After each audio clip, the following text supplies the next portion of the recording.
তো গাইস সকালবেলা আমাদের যে ড্রাইভিং শেখানো কাজ, তো আমরা সকালবেলা একটা স্টার্ট হইতে একটু ঝামেলা হয়। ঝামেলা বলতে কি, যে কোনো গাড়ি 2-3 বার মাইরা স্টার্ট করা লাগে।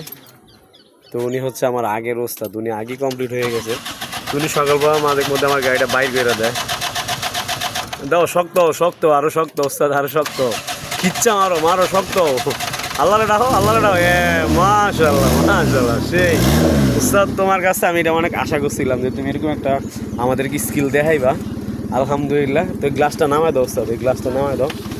তো গাইস, এটা আপনার হয়তো ভাঙ্গে চুরে গেছে, কিন্তু এখনও অটোতে কাজ করে, সবগুলা গ্লাস সুইচে নামে ওঠে, অনেক সুন্দর হয়েছে। একটু স্টার্টে থাক। তো সকালবেলা আপনার গাড়ি স্টার্ট দিলে একটা জিনিস মাথায় রাখবেন, যে কোনো গাড়ি একটু স্টার্টে রাখা লাগে, একটু গরম হওয়া লাগে। গরম হলে যে বিভিন্ন মোবিল টোবিল এগুলো বিভিন্ন জায়গায় সরায়, তাইলে তারপরে স্টার্ট দিয়ে চালাবেন, মানে অনেকক্ষণ পরে চালাবেন।